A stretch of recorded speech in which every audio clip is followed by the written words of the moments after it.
Analysis of Financial Statements. The Kroger Co. Brought to you by Aaliyah James. The Kroger Co. has been in business since 1883, when it was founded by Barney Kroger, who used his life savings of $372 to open a single grocery store in downtown Cincinnati.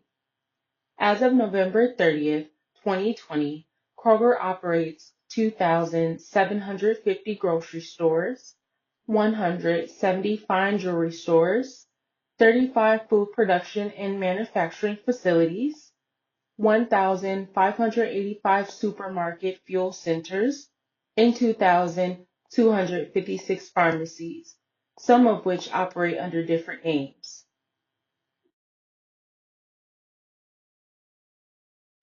Today, I'd like to go over a couple of the Kroger Co.'s financial statements, including their balance sheet and statement of income. I also want to touch bases on their ratio analysis, where they have fallen short in, a few weaknesses, and also point out some strengths, and then concluding their improvements, where they can actually improve in for the future. So to begin, the annual report is based on years ended February 3rd of 2024, which is the 2023 annual report, and January 28th, 2023, which is the year prior, 2022. All right, so taking a look at the balance sheet, we notice that the years ended is February 3rd, 2024, which is based on 2023's annual report. And then we also have the prior year, which is January 28th, 2023, focusing on the year of 2022. Now, this is in millions of dollars except per share account. So keeping that in mind, we're just going to take a look at the current year annual report of 2023. And that again is under the column 2024. And total current assets is sitting at 12,948 billion. And we're looking at all of the current assets only. This includes the inventory and the reserved inventory, which you would subtract the 9,414 billion with its loss of 2,309 billion. So that gives us an average of 7,105 billion for inventories altogether. And with adding that up, we have again 12,948 billion. So that is the total current assets. And then we're also going to shift our focus to the total current liabilities, which sits at $16,058 billion. So when we're looking at certain factors on a balance sheet, we want to take a look at its current ratio, and finding the current ratio involves dividing its current assets with its current liabilities. And so we have our 12,948 billion divided by the 16,058 billion, giving us 0.81 if we're rounding it up. Through calculator, it says 0.80633, but again, we're going to round this up to 0.81 so that it's ratio, current ratio for this period. And that's also translated to 81%. So as far as the current ratio, we can gather factors like, are they able to liquidize their assets to pay off debt, to pay off loans that they have borrowed? And from this factor, just comparing it to the industry average of 1.5, we can see that this liquidity ratio is rather low. So yes, it does give us an indication for possible difficulties when making required payments to lenders. And also, just taking a look here, we're still on the balance sheet, of course. We're looking at the current assets and we're going to subtract the inventories. And just keep in mind that the inventories does include the FIFO inventory and the LIFO reserve. And we did subtract the 9,414 billion with the 2,309 billion. And again, as mentioned, that averages to 7,105 billion for just the inventory. So looking at quick ratio, we have the current assets minus the inventories. That gives us 5,843 billion divided by the current liabilities. And as previously mentioned, for current ratio, the current liabilities is sitting at 16,058 billion. So dividing the current assets subtracted with the inventory and dividing that number with the current liabilities, we have 0.363868. So we're going to round that up again. That's rounded to 0.36. And with a quick ratio of 0.36, that is translated to 36%.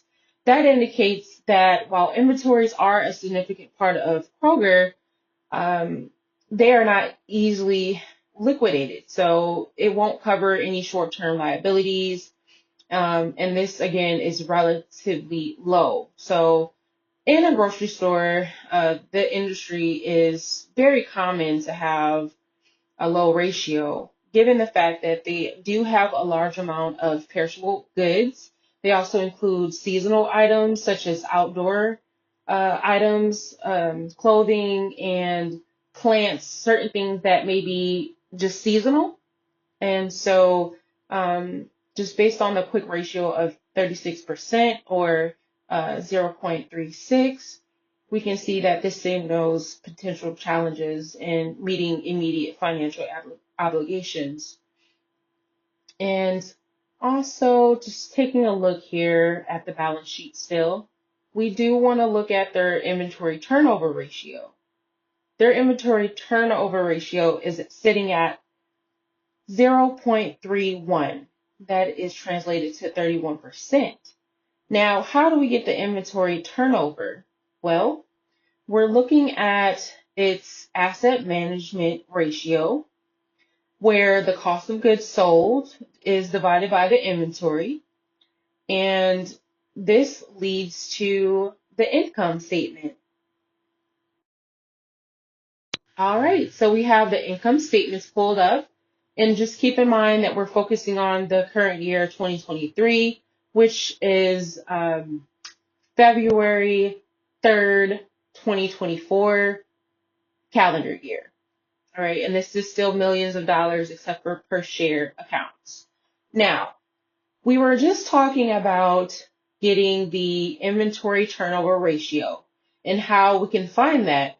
And it's found through both income statement and balance sheet. So looking at the turnover ratio, we're going to look at the cost of goods sold, and we're also going to look at the inventory. So we have already known that the inventory is 7,105 billion.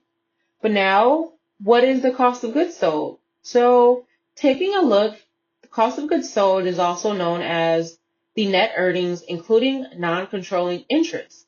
So just taking a look under 2023, we have 2,169 billion. And so when we're dividing these two numbers together, this is how we're going to get the inventory turnover ratio. So 2,169 for the cost of goods sold divided by the inventory of 7,105 billion, we get 0.305278. So of course, we're going to round this up to 0.31, and this also converts to 31%. So Kroger's inventory turnover ratio of 0.31 or 31% suggests that its inventory is moving slowly. Just looking at the inventory itself, the cost of goods sold is relatively slow, causing obsolete or causing relatively low value items not being sold as quick as it should. And this could be due to, again, the perishable items and the seasonal items. So when we have an industry that has overstocked items of low value or of obsolete value, the best thing to do is to get rid of those items, or naturally you have a loss. And so with this turnover rate, it is relatively low once again. And this is causing an issue for the company's profitability and operational flexibility. So that gives us an indication that, again, it's unlikely that they would be able to handle their payments on time. And this also indicates that their low ratio can cause issues with being able to liquidize assets. So we do see that because of the inventory turnover rate, it's relatively low. And so now what can Kroger do to make this right? What can they do to perform better? Well, we're looking at, again, the overall picture where their total assets compared to their liability is low. And then you have the amount of items that they're selling within a calendar year of 365 days are relatively high. And this is how we find that out. So looking at the days sales outstanding, it appears that they are not getting paid on time. It's taking them about 359 days in that year, which is abnormal.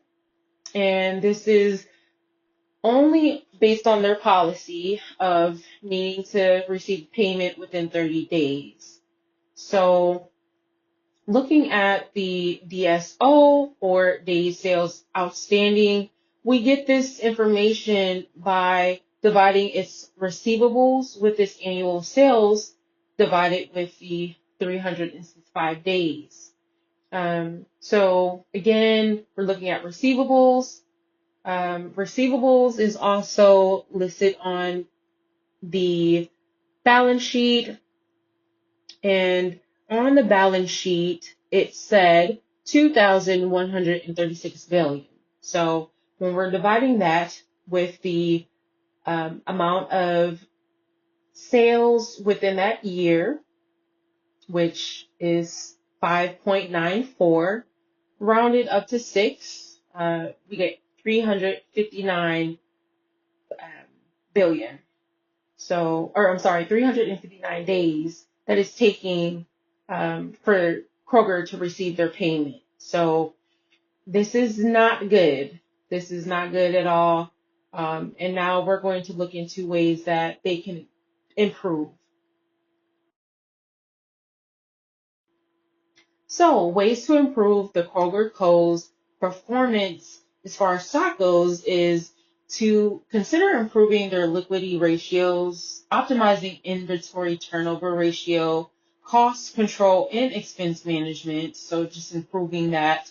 And then also enhancing their e-commerce growth, particularly through the expansion of their delivery program and membership subscription offers. So they do have a membership where they offer a annually or monthly subscription. This allows consumers to purchase items through their app or online to deliver straight to their home. They also are partnered with different delivery companies to make this happen. So with the merge that's about to take place with Albertson, this should be a pretty improved performance compared to their past annual reports. So it would be good for them to start improving on their liquidity ratios. Also, just keep in mind that with this merge, there will be integration costs, but I don't see that affecting their long-term future when it comes to improving their uh, equity, liquidity ratios, and then also their cash flow. So this ultimately will help lower their leverage and uh, help reduce any financial risks. Um, and so with Kroger expanding, it should bring some type of balance and increased revenue, um, hopefully managing their inventory where seasonal items are not overstocked and can be sold within a good amount of time before its expiration date, of course, but also the season as the seasons change, especially being that it is a grocery store. So these type of improvements will help in the future, and this will also bring confidence to the shareholders where they feel that they can offset any losses through their innovations and integrations with the Albertson company.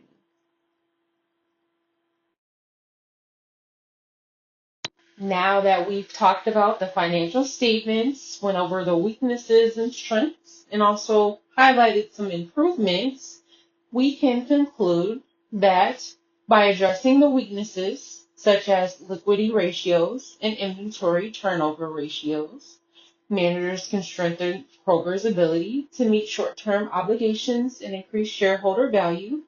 And when lenders and investors review both the current and previous reports, these improvements will provide a clearer picture of the company's financial health.